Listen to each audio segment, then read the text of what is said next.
आप लोकसभा चुनाव क्यों नहीं लड़ना चाहते, क्या इसके पीछे वजह है? आपकी पार्टी के बहुत क्योंकि रोहतक से दीपेंद्र की वो है, पार्टी फैसला करेगी तो दीपेंद्र चुनाव लड़ेंगे, तो दोनों नहीं लड़ना चाहते।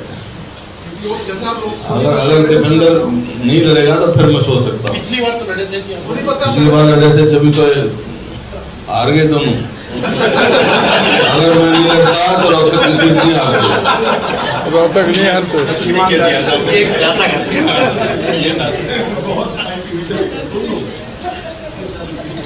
और वो यही है सर। क्या क्योंकि एक ही परिवार से दो लोकसभा के चुनाव लड़ना पिछली बार तो 2000 हो गया। सर ये जो जेजेपी और इनेलो को कैसे देख रहे हैं? अभय चौटाला जो है वो चुनाव लड़ रहे हैं, कुरुक्षेत्र से जेजेपी के लिए 10 सीटों पे चुनाव लड़ेंगे, तो आप कैसे देखते हैं सर? कंफ्यूज उनको पता ही नहीं कौन कहाँ से लड़ेगा। कभी कहते लड़ेंगे, कभी नहीं लड़ेंगे। हम 10 की 10 लड़ेंगे कांग्रेस 9+1। वो तो कह रहे हैं कि अगली बार कांग्रेस चुनाव ही नहीं लड़ेगी। डिप्टी पूर्व उप मुख्यमंत्री का कहना है कि अगली बार कांग्रेस चुनाव ही नहीं लड़ेगी। दुष्यंत चौटाला का कहना है कि अगली बार कांग्रेस चुनाव ही नहीं लड़ेगी।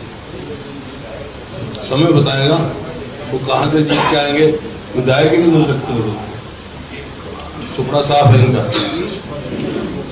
वो कह रहे हैं सभी 10 लोकसभा सीटों पर अपने उम्मीदवार, जेजेपी कह रही है सभी 10 लोकसभा सीटों पर अपने उम्मीदवार। वो तो देखिए जब इनका ये अलायंस का, गठबंधन का पहले ही काम दे दिया हमने कि इस गठबंधन का एक समझौता और हो गया है गठबंधन तोड़ने का, और उनका प्रयास रहेगा कि कांग्रेस का नुकसान होगा नहीं, क्योंकि हरियाणा में सीधी टक्कर बीजेपी और कांग्रेस की है, कांग्रेस और बीजेपी की। तो वोट काटूओं की कोई जगह नहीं है। वो लोग समझते हैं कौन वोट काटू है कौन नहीं। सर ये जननायक जनता पार्टी दोनों मिलकर के वोट काटने के लिए मैदान में उतर रही है, या कुछ इनका भविष्य दिखता है? कौन? जननायक जनता पार्टी और इंडियन नेशनल लोकदल। उनका प्रयास तो ये है, जब तो लोग वोट काटू कह रहे हैं, मैं नहीं कह रहा, लोग कह रहे हैं।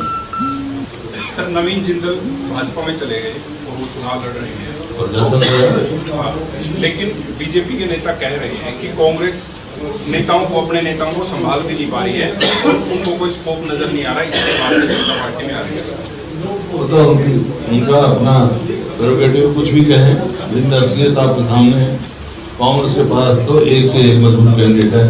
कुरुक्षेत्र की सीट तो हमने आप पार्टी को फैसले में दे दी थी, तो कांग्रेस के उम्मीदवार को कोई मतलब ही नहीं था। दूसरी पार्टियां कह रही है कि कांग्रेस में तो उम्मीदवार उतारने को लेकर रस्साकसी, हुड्डा साहब कह रहे हैं कि शैलजा लड़े, रणदीप सुरजेवाला लड़े। वो आप लोग कह रहे हैं, मैं किसी को नहीं कहा।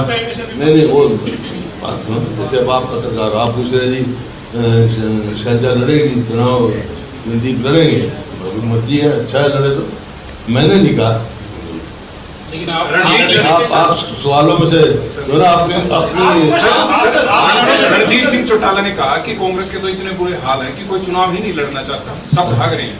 अरे कांग्रेस में बुरे हैं, बीजेपी के सारे बाहर से लाके कांग्रेस उम्मीदवार दे रहे हैं। वो यही तो कह रहे हैं कि अपने उम्मीदवार तो है नहीं बीजेपी के, कांग्रेस से तो अपने मजबूत उम्मीदवार है, उतरेंगे तो देखना एक से एक मजबूत। सर करनाल उपचुनाव में इस कैंडिडेट को उतारेंगे, क्या चर्चा हुई है? कौन जो है मनोहर अभी आपको बताएंगे, मनोहर लाल के सामने कौन चुनाव लड़ेगा? मनोहर लाल बता देंगे लड़ेगा। आप बता देना। साहब जिस तरह से पंजाब के अंदर कांग्रेस के जो सिटिंग MP हैं वो छोड़ करके बीजेपी में शामिल हो गए, क्या हरियाणा में भी कुछ इस तरह का चल रहा है कि कोई लोग कांग्रेस छोड़ करके बीजेपी के सिटिंग MP कांग्रेस में शामिल नहीं हुए क्या हरियाणा में? उनकी क्या स्थिति है सर आपके भाई से? भाई ब्रिजेंद्र सिंह आ गई है या नहीं आ गई?